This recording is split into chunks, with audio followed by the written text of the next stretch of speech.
Oi gente, tudo bom?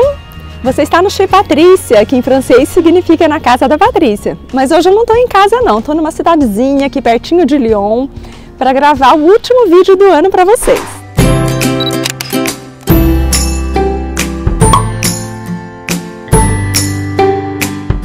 E olha só, eu decidi fazer esse último vídeo sobre as superstições, que aí no Brasil a gente tem um monte delas para o dia 31 de dezembro, né? E bom, tá aí uma boa ideia, vamos fazer as superstições francesas para o dia 31. Aí eu fui pesquisar e não é que eu não achei nenhuma, não, achei uma que eu vou contar para vocês daqui a pouquinho. Mas hoje eu tô com um primo francês nosso, Maxime Plaisantin, voilà. E ele é ator, gente, ele é ator aqui na França. Então eu pensei, por que não fazer um vídeo sobre as superstições dos atores aqui na França, que eu sei que é um grupo que geralmente tem muita coisa para contar. Alors, Maxime, tu peux nous raconter quelques superstitions françaises? Oui, alors j'ai compris ce que tu disais, mais je ne pourrais pas parler en portugais. Voilà. Ça ressemble, hein, quelques mots, ça ressemble ça se ressemble un petit au français, ouais. Alors, voilà. Bye la moto, voilà. Alors, il y a quelques superstitions au théâtre qui sont très importantes. On en a une qui est très connue, c'est notamment on ne dit pas bonne chance à des comédiens qui vont commencer une pièce. On dit merde. Pour la simple et bonne raison que réussir une pièce, finalement c'est pas une question de chance.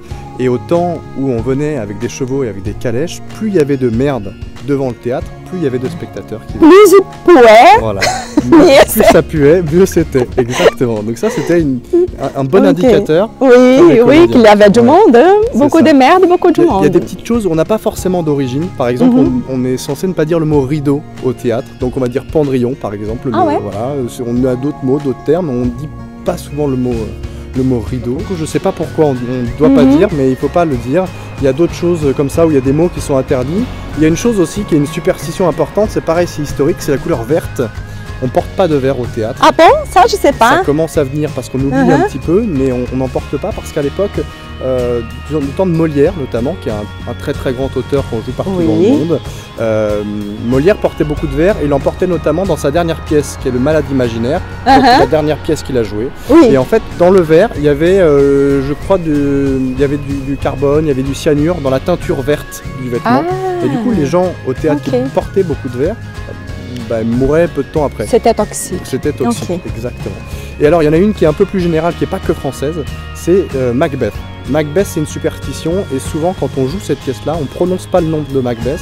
Ah ouais? Et les comédiens principaux, qui sont Macbeth et Lady Macbeth, on les appelle Lady M et M. On essaye de ne pas les prononcer. Alors, écoute, mais toi, tu as joué! J'ai oublié de dire au début. Il était Macbeth, alors il était Monsieur M. Je sais, Monsieur M. Voilà.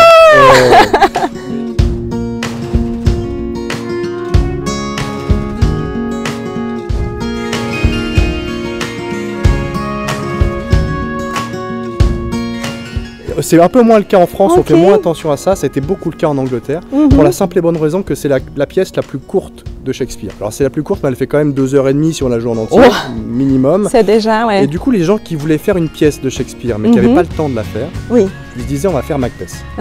Mais comme ils n'avaient pas le temps de la faire, c'est quand même une pièce qui est très riche, souvent ils allaient trop vite, et la pièce n'était pas bonne, et le public venait pas forcément les voir, et les comédiens se trompaient, et du coup c'est devenu une superstition, et jouer Macbeth c'est devenu quelque chose qui est un petit peu dangereux. Alors tu étais bien courageux alors? J'étais courageux, et ça s'est bien passé, donc ça allait bien sorti, mais je m'appelais Monsieur M et tout allait bien. Alors Monsieur M, pour le 31 décembre il y a une superstition française quand même, non? Oui, tout à fait, il faut se faire la bise sous le gui. Sous le gui. Voilà. Ils diront que c'est pas la bise qu'il faut se faire, mais il faut s'embrasser. Ah, ok, parce qu'il y a une différence entre bise et s'embrasser. Voilà. Mais s'embrasser, ça peut vouloir dire faire la bise.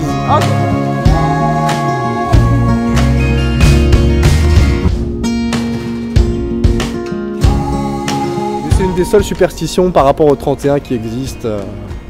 Il n'y a pas d'autres superstitions. Voilà. En revanche, on n'a pas beaucoup de superstitions, mais on peut dire plein de mots sympas. Bonne année, bonne santé. Ah oui, ils sont très courtois, les Français.